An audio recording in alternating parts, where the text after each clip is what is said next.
Good morning दोस्तों हम लोग जो है अभी एनडीए 2021 के सीरीज को कर रहे हैं। आप सभी लोग इसको जरूर देखिए क्योंकि एग्जाम में दोस्तों इससे क्वेश्चन फंसेंगे। और जो मैं यहाँ पर आपको लिस्ट सजेस्ट कर रहा हूँ उसे जरूर पढ़िए। तो आप अगर इससे पहले वाला वीडियो नहीं देखे जिसे मैंने 2 वीडियो अपलोड किया था उसे जरूर देखिए। मैंने उसमें जो है 52 से लेकर दोस्तों 100 तक के क्वेश्चनों को मैंने डिस्कस किया है। ठीक है। तो अब 111 हम पढ़ते हैं। Growth of stem of a plant increase due to division of cells in. दोस्तों देखिए, जो गर्थ होता है किसी प्लांट के, गर्थ एक तरह के जो आप कह सकते हैं उसका मोटाई, वो किसके कारण बढ़ता है दोस्तों। तो पहले देखिए, अब सबसे पहली बात, दो दो टिश्यू किसी एक चीज के लिए रिस्पॉन्सिबल नहीं होता है। खास करके जब आप टिश्यू चैप्टर पढ़ेंगे ना तो आप लोग देखेंगे प्लांट टिश्यू जो होता है मुख्यतः 3 प्रकार का होता है, एपिकल, लेटरल और इंटरकैलरी। तो दोस्तों एक साथ दो दो टिश्यू एक काम नहीं करते। ठीक है। तो दोस्तों यहाँ से ये दोनों ऑप्शन तो होगा नहीं। अब तो एपिकल मेरिस्टीम और लेटरल मेरिस्टीम में कोई एक होगा। दोस्तों एक बात ध्यान रखिएगा, जो एपिकल मेरिस्टीम टिश्यू होता है दोस्तों, इसको हम लोग ग्रोइंग टिश्यू भी कहते हैं। ये लेंथ बढ़ाने में काम करता है, जो टिप होता है उसका लेंथ बढ़ाने का काम करता है। तो ये लेंथ के लिए रिस्पॉन्सिबल होता है। ये दोनों हो ही नहीं सकता। लेटरल मेरिस्टम दोस्तों जो होता है यही आपका गर्थ ऑफ स्टीम के लिए रिस्पॉन्सिबल होता है। दोस्तों आप इसमें इसे टिक लगा ले। लेकिन दोस्तों आपको ध्यान रखना है, मैं आपको रिसोर्स बता रहा हूँ कहाँ से ये क्वेश्चन आया है। दोस्तों आपको क्या कर लेने हैं, एनसीईआरटी क्लास 9 के टिश्यू चैप्टर पढ़ के जाने हैं एग्जाम में। जब आप 2022 के एग्जाम देंगे सेकेंड, तो उसमें आपको टिश्यू पढ़ के जाने हैं। ओके, आगे हम बात करते हैं। अगला है different varieties of the same gene are called. दोस्तों देखिए, जो अलग अलग वेराइटी के जीन होते हैं, ठीक है, उसे हम लोग जीन होते हैं उसे हम लोग दोस्तों कहते हैं एलेलीज। ठीक है, ये ध्यान रखिएगा। ओके, क्योंकि दोस्तों ये सारे ऑप्शंस होंगे नहीं, जीनोटाइप्स तो हो ही नहीं सकते, सी पेयर्स हो नहीं सकते, आइसोमर्स तो आपको पता है कि सेम नंबर ऑफ एटम्स होते हैं, ये केमिस्ट्री का टर्म है तो ये होगा नहीं, ये होगा नहीं, और जीनोटाइप तो हो ही नहीं सकता है। ठीक है, तो दोस्तों ये ध्यान रखिएगा। ओके, अब अगला है 113 नंबर दोस्तों, which one of the following virus use to be responsible for highly infectious disease smallpox. दोस्तों स्मॉल पॉक्स के लिए कौन सा दोस्तों वायरस रिस्पॉन्सिबल होता है। इसके लिए आपको क्या कर रहे हैं दोस्तों, इसके लिए आपको जो पढ़ने हैं ल्यूसेंट की किताब, ल्यूसेंट की एक बुक आती है। अगर आपके पास जनरल साइंस है जनरल साइंस पढ़ लेंगे, नहीं तो आपके पास ल्यूसेंट का जो बुक होगा वो पढ़ लीजिएगा, खास करके जीके का। उसमें जो डिजीज है, कौन सा भी मतलब वायरस के कारण कौन सा बीमारी होता है, तो स्मॉल पॉक्स के लिए रिस्पॉन्सिबल होता है वेरिलो वायरस। ठीक है, वेरियोला वायरस दोस्तों स्मॉल पॉक्स के लिए रिस्पॉन्सिबल होता है।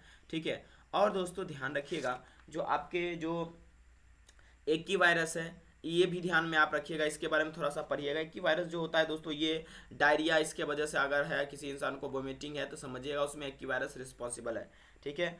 ओके, और दोस्तों जो कॉक्सिका वायरस है, ये कॉक्सिके वायरस, ये मतलब आरएनए, ये इस सब के लिए रिस्पॉन्सिबल होता है। और एडिनो वायरस दोस्तों आपको रिस्पायरेटरी इलनेस ला देता है। ठीक है, आपके सांस श्वसन में प्रॉब्लम हो जाएगा। ठीक है, इस सब के लिए आप रिसोर्स क्या यूज करेंगे, तो मैंने आपको लूसेंट का साइंस बताया, उसे यूज करेंगे। दोस्तों बॉयंस क्या है दोस्तों, ये आपका प्रेशर चैप्टर का है क्लास 9 का। दोस्तों बॉयंस एक अपवार्ड फोर्स है, ध्यान रखिएगा, इस ऊपर की ओर लगने वाला फोर्स है। बॉयंस एक प्रकार का अपवार्ड फोर्स है। आगे हम लोग बात करते हैं दोस्तों। ठीक है, वो अगला हमारा है दोस्तों, weight and mass of an object are defined with Newton's law of motion, which one of the flowing is true. दोस्तों मैं आपको फिर से बोलना चाहता हूँ कि क्लास 9 की आप जो है साइंस की चैप्टर फिजिक्स केमिस्ट्री और बायोलॉजी को बड़ा ही बारीकी से पढ़िए, उससे बाहर क्वेश्चन नहीं आएगा। ठीक है, ये भी क्वेश्चन उसी से है, ये भी क्वेश्चन उसी से है। ठीक है, आपको ध्यान में रखने। अब ये जो क्वेश्चन देख रहे हैं, ठीक है, ये भी वेरुला वायरस, ये भी उसी से है। ठीक है, देखिए कह रहा है कि वेट और मास किसी ऑब्जेक्ट का डिफाइन करता है न्यूटन से लॉ ऑफ मोशन। तो उसमें से मतलब वेट और मास के संदर्भ में कौन सा मतलब इसमें से ऑप्शन गलत है, सॉरी सही है। देखिए एक बात मैं आपको बताता हूँ। सबसे पहला बात, वेट आपका कांस्टेंट प्रोपोर्शनैलिटी नहीं है, क्योंकि आप लोग भी पढ़े होंगे डब्ल्यू बराबर दोस्तों होता है mg। ठीक है, और इसका मान जगह जगह पर बदलते रहता है। ये एक प्रकार का हमारा क्या होता है, ग्रेविटेशनल फोर्स होता है जो पृथ्वी हमको अपने ओर खींचती है। तो ये होगा नहीं। देखिए अब फिर यहाँ पर बोल रहा है कि वेट एक कांस्टेंट प्रोपोर्शनैलिटी, और यहाँ पर बोल रहा है वेट एक यूनिवर्सल कांस्टेंट है, ये भी हो ही नहीं सकता। दो ऑप्शन गलत है। ठीक है, अब देखिए अगला है आपका कि मास इज नॉट कांस्टेंट। दोस्तों देखिए मास कांस्टेंट होता है, आपको पता है, जगह जगह पर जाने के बाद हमारा मास नहीं बदलता, केवल वेट बदलता है। अगर आप वेट और मास के बारे में पढ़ते हैं, देखिए तीन ऑप्शन तो गलत है, तो बचा कौन, बी नंबर सही है। दोस्तों सबसे पहले एलिमिनेशन करना सीखिए, तब आप आराम से बना सकते हैं। ठीक है। ओके, अगला क्वेश्चन है fundamental law of physics require. देखिए जो फिजिक्स में फंडामेंटल लॉ है, मौलिक आपका नियम है कुछ, ठीक है, उसके लिए किस चीज़ की आवश्यकता पड़ती है दोस्तों? तो conservation of energy and non conservative conservation of charge, ठीक है, ये ध्यान में आपको रखना है, ठीक है, ओके। तो इसका सही उत्तर क्या होगा? ए नंबर ऑप्शन, ठीक है दोस्तों। आगे हम बात करते हैं, work is said to be 1 joule when a force. देखिए दोस्तों W बराबर आपको पता है, W बराबर होता है Fs, ठीक है। तो आप इससे भी निकाल सकते हैं 1 जूल, वर्क कैसे यूनिट होता है? जूल। 1 जूल कब कहेंगे? जब 1 न्यूटन को हम जो है, अगर 1 न्यूटन के कोई वस्तु को 1 मीटर के हिसाब से अगर हम डिस्प्लेसमेंट करें तो उसे हम लोग क्या बोल सकते हैं दोस्तों? तो हम उसे बोल सकते हैं आपका 1 जूल। लेकिन दोस्तों यहाँ पर 1 न्यूटन को मूव कराया जा रहा है 1 सेंटीमीटर के हिसाब से। तो दोस्तों ये आपको ये ध्यान रखना, इसका सी नंबर उत्तर सही होगा, क्योंकि 1 न्यूटन इंटू 1 सेंटीमीटर कर देंगे तो हमको 1 जूल आ जाता है, ठीक है, ध्यान में इस बात को रखिएगा। अगला है a uniform motion of car along a circular path experience. दोस्तों एक बात मैं आपको बताता हूँ, देखो पहले जान लो, जब सर्कुलर मोशन होता है ना, एक बात आपको ध्यान में रखना है, सर्कुलर मोशन में खास करके जो कोई भी ऑब्जेक्ट अगर गति करता है, कोई भी ऑब्जेक्ट अगर गति करता है तो उसमें उसका स्पीड मेरे दोस्त कांस्टेंट होता है। क्या होता है? स्पीड कांस्टेंट होता है। और जगह जगह पर दोस्तों इसका वेलोसिटी बदलता रहता है, क्योंकि आपको पता है जैसे हम डिस्प्लेसमेंट चेंज करेंगे, डायरेक्शन चेंज करते हैं, वेलोसिटी बदल देता है, और इसका हर एक जगह पर इसका टेंजेंटियल वैल्यू चेंज होते जाता है। देखिए इस प्रकार। तो अब हम चेक करते हैं, हम दो कंसेप्ट को दिमाग में रखते हुए कि भाई यूनिफॉर्म सर्कुलर मोशन होगा तो उसमें स्पीड कांस्टेंट रहेगा, वेलोसिटी बदलेगा। अब देखिए, अब कह रहा है a change in velocity due to change in its direction of motion, ठीक है। अब अगला कह रहा है a change in momentum due to. दोस्तों देखिए एक बात ध्यान रखिएगा, सर्कुलर मोशन जो होता है उसमें स्पीड, काइनेटिक एनर्जी हमेशा कांस्टेंट रहता है। क्या रहता है? स्पीड और काइनेटिक एनर्जी, ठीक है, ये सब कांस्टेंट रहता है, और मोमेंटम भी दोस्तों, ठीक है, ये ध्यान में रखिएगा। तो इसका सही उत्तर होगा a change in velocity due to a change in its direction of motion, सही उत्तर है। जैसे हम डायरेक्शन ऑफ मोशन बदलते हैं तो ये बदल जाता है, बाकी सब गलत क्यों है? देखिए मोमेंटम की बदलाव इसमें नहीं होती है, ठीक है, मोमेंटम कांस्टेंट की बात हो ही नहीं रही, ठीक है, स्पीड में बदलाव होता नहीं। आप 3 ऑप्शन गलत कर दिए हैं, तो एक ही ऑप्शन आपका सही होगा सर्कुलर मोशन के रिगार्डिंग। ये भी अगर आप एनसीईआरटी से पढ़े होते तो आप लॉजिक लगा के इसको बना सकते थे, ठीक है। मैं बार बार वही कहूँगा, भैया एनसीईआरटी पढ़ो, एनसीईआरटी पढ़ो, ठीक है, तभी कुछ काम हो सकता है, ऐसे नहीं हो पाएगा, ठीक है। देखिए अब अगला क्वेश्चन कह रहा है 3 equal resistors are connected in parallel configuration in closed electric circuit then the total resistance in a circuit is. दोस्तों एक बात ध्यान रखिएगा, इसमें टोटल रेजिस्टेंस जो होगा 1/3 ऑफ इंडिविजुअल रेजिस्टेंस हो जाएगा, ठीक है। देखिए एक बात मैं आपको बता देता हूँ, ध्यान से समझिएगा, कि जो अभी आप पढ़ रहे हैं, ठीक है, इसमें आपको ध्यान रखना है, ये तो आसान क्वेश्चन है, 3 आप ले लीजिए रेजिस्टेंस, तीनों के एक साथ जोड़ दीजिए, आपको 3/r आएगा, 1/3/r आएगा, तो उसको 1/3 हो जाएगा, ठीक है, ओके। जैसे 1/r, R1 + 1/r2 + 1/r3 करेंगे, ठीक है, सब वैल्यूज आप R करके ले लेंगे तो ये 3 बार जुड़ जाएगा, 3 × 3/r आ जाएगा, ठीक है। तो अब 1/3r हो जाएगा, तो वो इंडिविजुअल आपके रेजिस्टेंस का क्या हो जाएगा? 1/3 हो जाएगा, ठीक है। देखिए आपको मैं एक बात बताता हूँ, ध्यान समझिएगा। सबसे पहला बात कि आप जो है एग्जाम देने जाएंगे जब, तो इलेक्ट्रिसिटी चैप्टर को जरूर एक बार पढ़ के जाइएगा, इलेक्ट्रिसिटी और ऑप्टिक्स।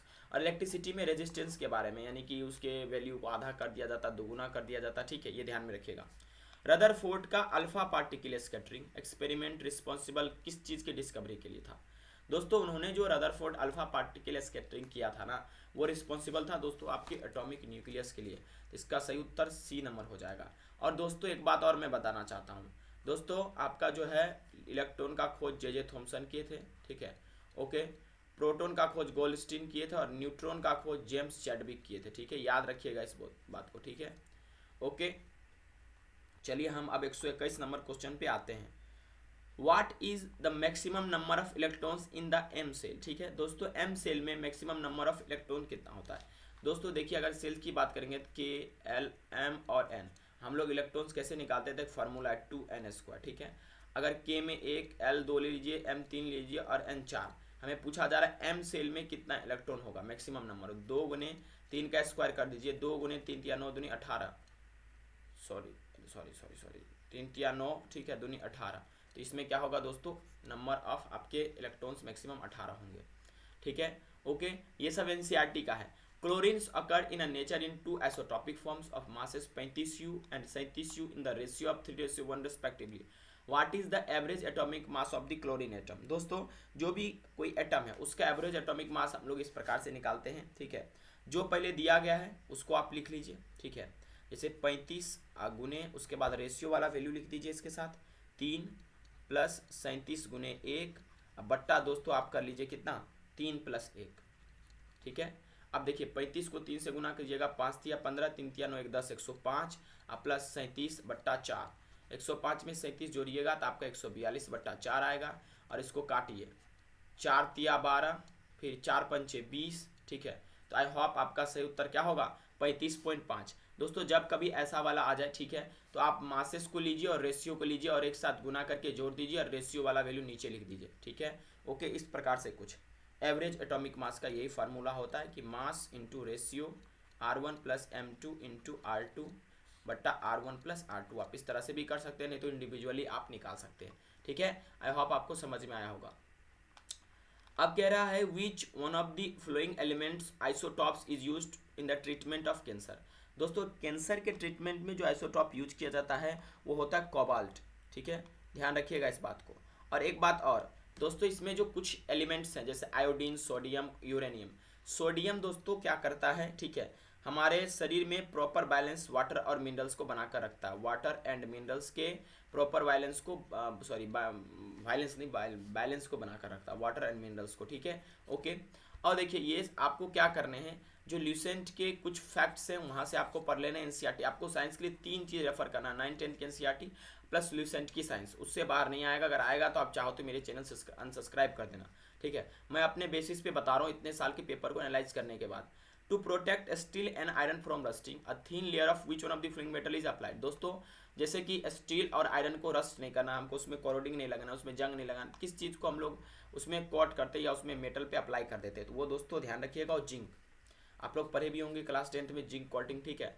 सीनेबार इज एन और of which of the flowing, ये तो नॉर्मल है, ठीक है। सीनेबार जो है दोस्तों आपका मरकरी का अयस्क है, ठीक है। आप हमें बताएं कमेंट में कि कॉपर, मरकरी सॉरी जिंक और मैग्नीज का अयस्क कौन सा है, ठीक है। ओके, देखिए आगे कह रहा है, एक कल्पना कीजिए एक करंट कैरिंग स्टेट कंडक्टर के बारे में जिसमें magnetic field lines anti clockwise direction में है, तो डायरेक्शन ऑफ करंट डिटरमाइंड होगा। दोस्तों अगर देखिए ये सब आपको ध्यान में रखना है कि जब आपका ये मैग्नेटिक इफेक्ट ऑफ करंट का चैप्टर है, इसमें बहुत सारा रूल है और स्टेट का नियम है, उसके बाद आपका बहुत सारा नियम है। इसमें जो फिलहाल कह रहा है कि अगर anti clockwise magnetic field line हो तो आपका करंट कैसे डिटरमाइन होगा, तो दोस्तों करंट डिटरमाइन होगा राइट हैंड थंब रूल से, और ये डाउनवर्ड डायरेक्शन में होगा।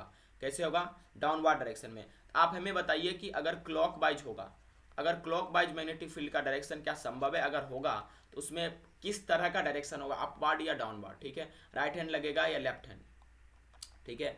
अगला क्वेश्चन दोस्तों आपका है the device use to produce electric current is known as. जो डिवाइस इलेक्ट्रिक करंट को प्रोड्यूस करने में यूज किया जाता है दोस्तों ध्यान रखिएगा, मोटर उसे नहीं कहते, उसे जनरेटर कहते हैं, ठीक है। बहुत लोग मोटर लगाते हैं, जनरेटर ही क्या करता है, इलेक्ट्रिक करंट प्रोड्यूस करता है, ठीक है। ओके, अगला क्वेश्चन है कि मायोपिया ह्यूमन विजन में किसके कारण होता है। देखिए myopia is a defect in human vision where an image of a. देखिए आप क्या कीजिएगा, ध्यान रखिएगा, मायोपिया के बारे में एक बार जरूर पढ़ लीजिएगा ताकि आपको समझ में आ जाए, ठीक है। ओके, ध्यान रखिएगा इस बात को, मायोपिया किसके कारण होता है दोस्तों, तो आपको ये भी बिल्कुल ध्यान रखना है, आपको भूलना नहीं है। मायोपिया का मेन रिस्पॉन्सिबिलिटी जो होता है दोस्तों वो आपका किस वजह से होता है वो भी आपको समझना बहुत जरूरी है। दोस्तों मैं आपको जो बार बार रेफर करा रहा हूँ आप उसे एक बार जरूर पढ़िए, पढ़ने के बाद आपको डेफिनेटली जो है दोस्तों आइडिया लगेंगे, कभी भी आप भूलेंगे नहीं। तो हम चलिए इस बात को समझते हैं, ठीक है। एक मिनट दोस्तों, थोड़ा सा कुछ फंक्शन। तो दोस्तों देखिए सबसे पहला बात जो मायोपिया होता है ना, आप लोग पढ़े भी होंगे, इसको हम लोग नियर साइटेडनेस बोलते हैं, माने कि निकट दृष्टि दोष, ठीक है। और निकट दृष्टि दोष होने का में क्या होता है कि जो नज़दीक का वस्तु होता है वो हम लोगों को क्या होता है दोस्तों, उल्टा हो जाता है, ठीक है।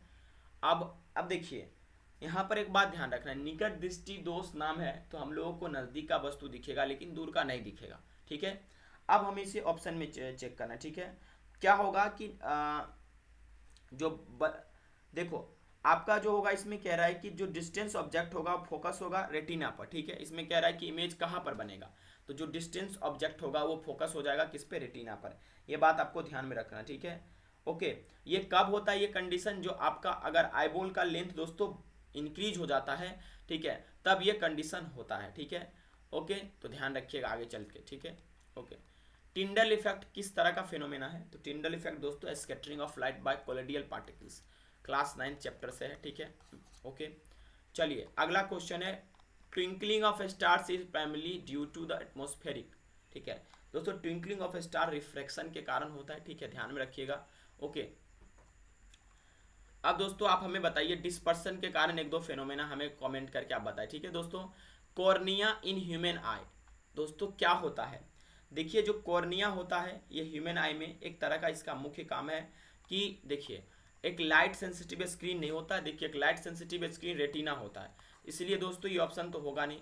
Human I and colourful life का क्वेश्चन है। ठीक है, इज अ मस्कुलर डायफ्राम बिल्कुल नहीं हो सकता। ये कंटेंस ब्लड विसल बिल्कुल नहीं, अगर ब्लड विसल्स कंटेंट करेगा तो फिर हम लोगों को दिखेगा नहीं। ठीक है, क्योंकि दोस्तों ये रिफ्लेक्शन इसी में सबसे अधिक होता है। ठीक है, लाइट इंटर करता है इसके थ्रू, तो ब्लड विसल तो इसमें रह नहीं सकता अगर दिमाग आप लगाएंगे। तो एक ऑप्शन बच जाता है, is compose of protein and cells. जी हाँ, कॉर्निया ह्यूमन आई किससे मिलकर बना होता है? तो प्रोटीन और सेल्स से मिलकर बना होता है। अगला क्वेश्चन हम डिस्कस करते हैं, power of lens of focal length 25 centimetre. देखिए वो कितना होगा पावर? देखिए पहले पावर बराबर होता है 1/फोकल लेंथ। ठीक है, ओके। देखिए एक बात मैं आपको बता देता हूँ कि आपका फोकल लेंथ जो है जो इसका इन्वर्सली प्रोपोर्शनल होता है। ठीक है, तो अगर आप फोकल लेंथ जितना छोटा रखेंगे उतना ही ये पावर आपका बड़ा आने की संभावना। अब 25 सेंटीमीटर है तो आपको हम बोले थे कि 25 सेंटीमीटर है तो आपको क्या करना है, फोकल लेंथ को 25 रख लेना है। और जबकि सेंटीमीटर है और डायोवेक्टर वाला जितने भी वैल्यू होते हैं मीटर में आते हैं, इसलिए आपको यहाँ पर 100 लेना पड़ेगा मीटर में चेंज करने के लिए। ओके, तो इसको एक मिनट दोस्तों, इसको आप, अरे यार क्या हो गया, इसको जब आप काटेंगे तो इसको जब आप काट पीट करेंगे तो 25 चौके 100 और प्लस 4 डायोप्टर, इसका क्या होगा, लेंस का पावर होगा। ध्यान रखिए अगर सेंटीमीटर में है तो P बराबर 1/f होता है, लेकिन दोस्तों यहाँ पर आपको 100 जरूर ले लेना। ऐसा नहीं कि सीधे 1/25 करके आपको जो 0.04 कर दीजिएगा। ठीक है, तब पर भी आपको 100 से जब तक गुना नहीं करेंगे वैल्यू नहीं आएगा। ठीक है, इसका सही उत्तर 4 डायोप्टर होगा। ठीक है, याद रखिएगा। और एक बात मैं आपको और सजेस्ट करता हूँ कि एनसीईआरटी क्लास 10 से दोस्तों आप एक बार लाइट चैप्टर जरूर पढ़ लीजिएगा, इस बार भी क्वेश्चन आएगा। What is the total number of chambers in the stomach of domestic animal like cattle, buffalo, goat and sheep. जो हमारे घरेलू जानवर होते हैं जैसे गाय, मतलब भैंस, बकरी और भेड़, इसमें कितने दोस्तों क्या होते हैं, इसके मतलब जो है आपके स्टोमक में नंबर ऑफ चेंबर्स कितने होते हैं। दोस्तों एक बात देखिए, इसमें जो चेंबर्स होते हैं वो 4 होते हैं। ठीक है, ध्यान रखिएगा। जो भी ये आपके मतलब जिस जानवर को हम लोग चौपाया जानवर है, ठीक है, उसमें 4 होते हैं, लेकिन कुछ एक्सेप्शन भी याद रखिएगा। वो एक्सेप्शन में दोस्तों केमल है। ठीक है, केमल को मात्र जो स्टोमक में 3 चैम्बर ही होता है, ध्यान रखिएगा इस बात को। केमल को कितना चैम्बर होता है? 3 चैम्बर। ठीक है दोस्तों, मैं आप लोगों से माफ़ी चाहूँगा अगर मैं एक्सप्लेन करते वक्त कहीं मैं मिस्टेक कर दूँ तो मैं उसके लिए पूरा रिस्पॉन्सिबल हूँ। ठीक है दोस्तों, हम भी इंसान हैं, लेकिन हम 99% एरर फ्री आपको वीडियो देने की कोशिश कर रहे हैं। देखिए अगला क्वेश्चन है, intestinal bacteria are main source of which one of the following vitamin.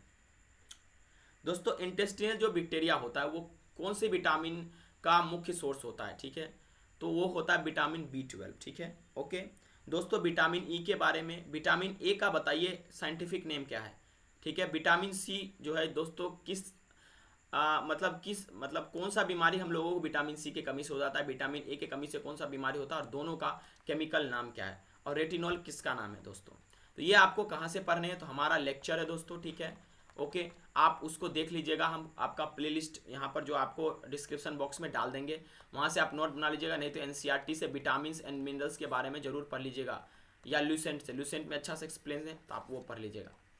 Which one of the following hormones is responsible for the development of female sexual characters. ठीक है, फीमेल में जो सेक्सुअल करेक्टर्स होते हैं उसके लिए कौन सा आपका दोस्तों हार्मोन जो होता है रिस्पॉन्सिबल होता है दोस्तों, वो है एस्ट्रोजन। ठीक है, क्योंकि ये सब तो होंगे नहीं, क्योंकि ऑक्सीटोसिन दोस्तों जो होता है, सॉरी ऑक्सीटोसिन, ये बर्थ हार्मोन होता है। ठीक है, प्रोगेस्टेरोन जो दोस्तों होता है मेंस्ट्रुअल साइकिल के लिए मतलब रिस्पॉन्सिबल होता है, ये लिख भी लेना। प्रोलैक्टिन दोस्तों, आपको लैक्टिन है देख रहे हैं ना, तो मतलब माँ की फीडिंग में जो दूध फीड करती है अपने बच्चों को, मिल्क फीड करती है, उसमें ये रिस्पॉन्सिबल होता है। और ये पढ़ना कहाँ से, तो तमिलनाडु बोर्ड का एक साइंस का बुक होता है, आपको PDF हम दे देंगे, उसमें plant animal and plant hormone करके एक चैप्टर है, उसे बढ़िया से पढ़ लीजिएगा, वहीं से क्वेश्चन आपका अगर आएगा तो आना होगा। ठीक है, ओके।